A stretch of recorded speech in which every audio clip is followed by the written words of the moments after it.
Hai, perkenalkan saya Wenda Safitri dengan NIM 19100160074. Di sini saya akan menjelaskan tentang materi praktikum pewarnaan bakteri dan jamur. Langsung aja ya ke materinya. Pewarnaan bakteri dan jamur. Nah, tujuan umumnya adalah untuk membantu kita mengamati mikroorganisme tersebut. Untuk tujuan khusus, tergantung jenis pewarnaannya ya. Nah, ini nih jenis-jenis pewarnaan bakteri dan juga jamur. Bakteri ada 4, jamur ada 2. Namun di sini kita lebih menekankan pada pewarnaan gram dan juga LPCB ya. Nah, masuk yang pertama ada pewarnaan positif. Ini pewarnaan dengan reagen tunggal ya, disebut juga dengan pewarnaan basa. Jadi ada kontras antara organisme dan latar belakangnya. Tujuannya untuk melihat morfologi dan susunan sel, pewarnanya bisa dilihat sendiri. Nah, ini contoh preparatnya ya.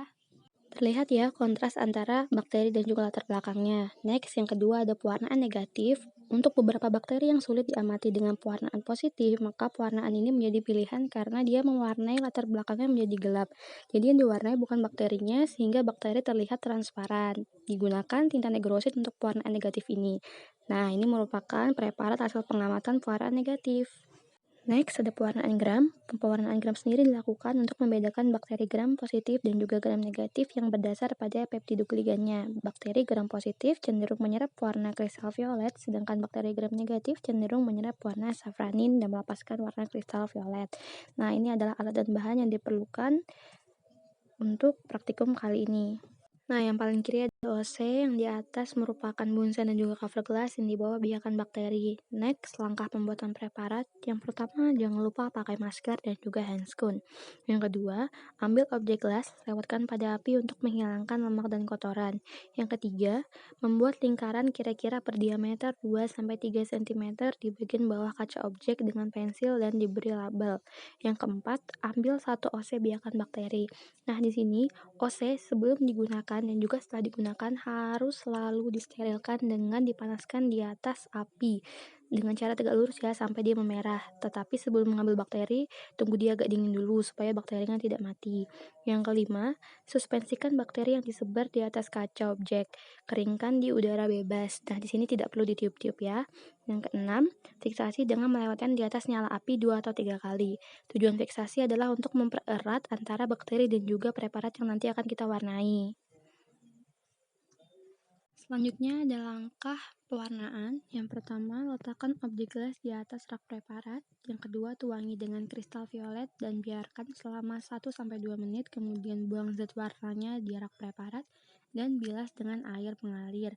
Nah, air pengalirnya jangan terlalu deras ya supaya tidak melepas bakterinya dari objek gelas. Yang ketiga, tetesi dengan lugol, biarkan selama 30 detik, kemudian buang dan bilas. Yang keempat, lunturkan zat warna preparat dengan alkohol 95%, kemudian bilas dengan air mengalir.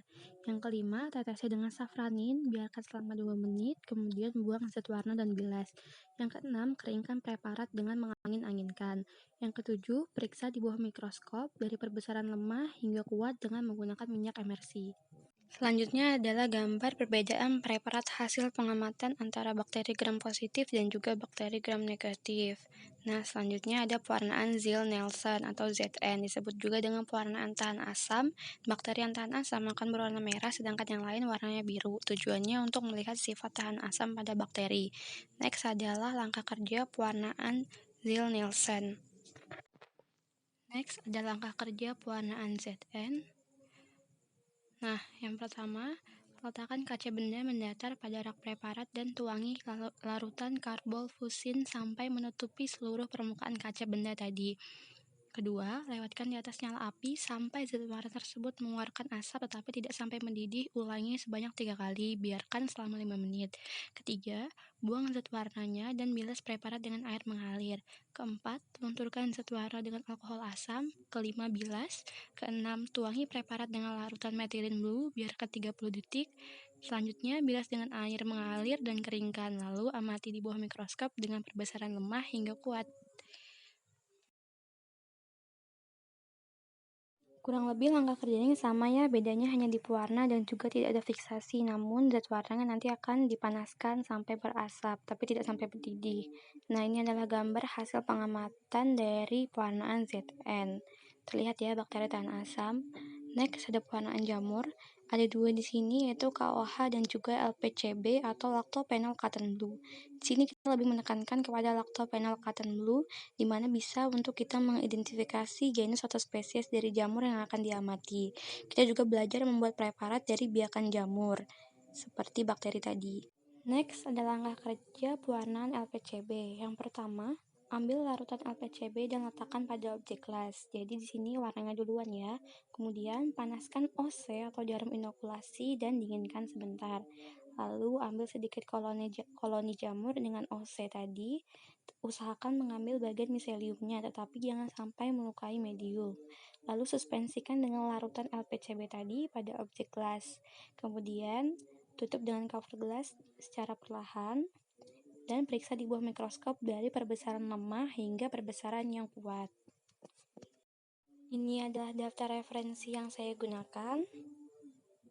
Dan terima kasih. Sekian materi dari saya. Terima kasih atas perhatiannya. Dadah teman-teman.